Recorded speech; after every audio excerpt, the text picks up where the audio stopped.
Hi guys, Alberto here. You're watching the Bedroom Rocker YouTube channel, and today we are taking a look at all of the reverb models included in the Nux MG-400 unit. This is quite an amazing, compact, powerful and budget-friendly modular pedal, and a few weeks back I made a full 18-minute review of it, but of course I couldn't cover all the sounds and all the features in a single video, so that's why today I'm making this follow-up, focusing only on the reverb models. So let's quickly run through the setup, then I'm gonna play through all of the included reverb models, and finally we move on to the review part. So grab a drink, sit tight, and let's go.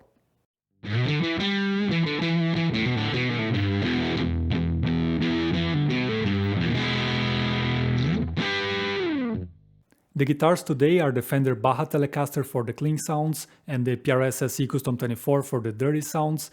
I'm going to plug both guitars straight into the MG400 and use the USB-C connection to record straight into my computer.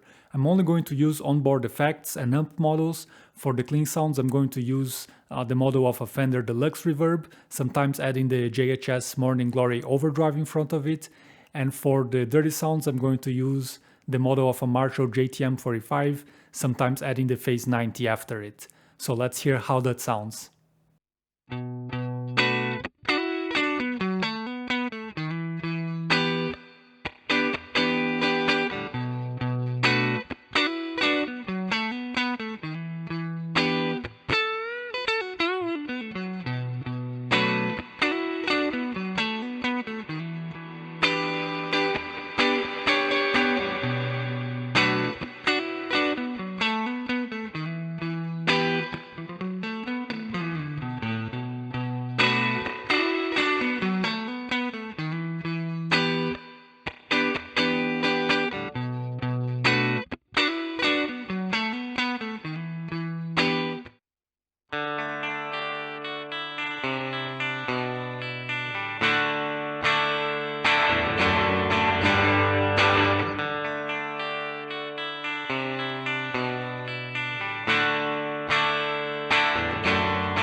So let me know your thoughts on the reverb sounds of the Nux MG-400. Make sure to write down a comment on the comment section, which YouTube has now moved to your left. Overall, you get a really nice selection of reverbs, 3 of the more traditional ones, namely spring, plate, and hall. Then you have 2 more spatial ones, which is the dump and the shimmer, great for more atmospheric sounds or for laying pads. And finally, you have the room reverb, which is great just to add a bit of ambience or roominess to your sound without adding a very strong character reverb to it. So really nice selection. All of the sounds, I found them really good. I wouldn't say they are mind-blowing, award-winning reverbs, and I wouldn't compare them to more expensive reverbs from Strymon, for example. But the whole MG-400 unit goes for 211 euros. So considering the price, all of the reverbs are quite good and very usable sounds and super nice selection. Now I have a few upgrades that I would recommend to Nux. The first one is to add a tone knob to some of these reverbs. I feel especially the spring, the plate, and the shimmer can be quite bright. And yes, a real spring tank and a plate studio reverb are indeed bright units, but most modern digital versions of those have a tone knob added, and this really helps to dial back some of this brightness, remove some harshness, and this usually allows you to get away with a bit more reverb in the mix. Also for the shimmer reverb, I feel having a tone knob will enable some more darker shimmer sounds, so instead of going all crystal and angelical, going more into the dark side of the force, if you know what I mean, and I think this would really enable some cool sounds. Another thing is that all of these reverbs are stereo, but none of them make a very strong use of the stereo field. So for example, there's no parameter that you can tweak, for example, the stereo width or the character of the reverb having different characters on the left and on the right. And I feel this could really help to create bigger and more three-dimensional sounds. So that's it for today. I really hope the review was helpful and fun to watch. If that's the case, make sure to give it a big thumbs up. And if you want to see more guitar, bass, and gear related content, also make sure to hit the subscribe button and the notification bell to stay tuned for future videos. Also, if you like what I'm doing here and you want to support the Bedroom Rocker YouTube channel, make sure to use my affiliate links in the description box down below. If you use them to buy anything, I earn a small commission, and this really helps me to get more products for making reviews like this one at no additional cost for you. So keep on rocking and cheers!